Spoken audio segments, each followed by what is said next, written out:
Okay, Melly and I are going to practice sit-stay on leash today, which means that it's just going to be a little easier for me to catch her when she gets up and walks off. Melly's having one of those days where she's just like, you know, I just don't want to do that today. So we're just going to kind of follow through and reinforce.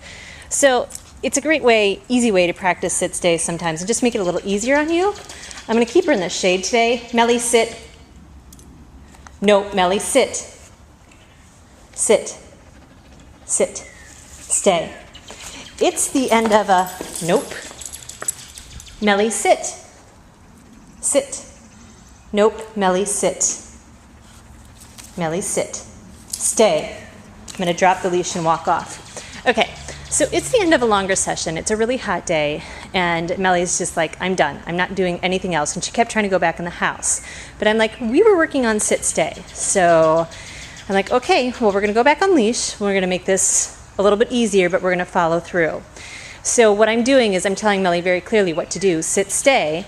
And then if she gets up, then I'm like, no, I go for the leash. I don't let her walk off. And I'm like, sit, stay, get her back in the sit, and I walk off. I'm actually going to leave Melly here for a couple minutes. You can choose.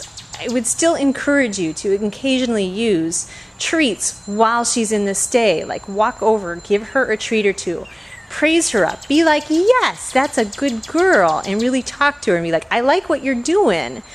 But she's really beyond the stage of needing a lot of help with the sit-stay. Now it's more about the follow-through.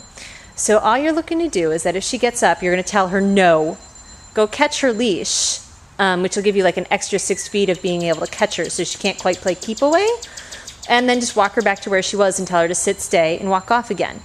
Remember, she's supposed to be in the sit, stay until you release her with the all done or the okay. And she's doing much better now. So I'm going to go ahead and release her. Melly, all done. Yay! All done, yay! Good girl, good girl. And she's being sheepish because she got a little bit of trouble today, huh? Little bit of trouble today. It's very hard. So I'm going to go ahead and do one more of those. Make it really easy, really simple. Melly, come on over here in the shade. Melly, sit. Nope, Melly, sit. Stay. And now, I'm not really being that harsh with her. Nope. Melly, sit. Melly, sit. Nope, Melly, sit. Melly, sit. Stay. It's a hot day. It was the end of a long session. I am being very careful. We've got a water bowl out here for her, but I don't want to end on this note of where she just gets up and goes in and goes in and goes in. And it's not like her to have such a hard day. So I'm being pretty easy on this and be like, if she gets up, I'm just going to put her back. I'm using the leash to make it easier to get her back. I don't ever remind Melly what to do unless she gets up, unless she breaks the stay before I release her. It's really her job to remember what to do and pay attention to it. If she lays down, that's fine. That's a great place to be in a stay.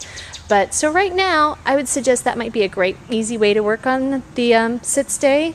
Just kind of use the leash and reinforce and follow through a little bit. And start working on really kind of like set a goal of, you know, okay, I'm going to do a 3 or a 5 minute sit-stay. You know, I'll be on the computer for a couple minutes, or I'll get up and make some coffee, but Melly has to be in a sit-stay the whole time. And you can use the leash to kind of help manage her a little bit easier, so she's not kind of just deciding when she should leave. All right, hope that helps. We're going to end on a good note now, right, Melly? Good girl. All done. Melly, all done. Yay, come on. Good girl, good girl.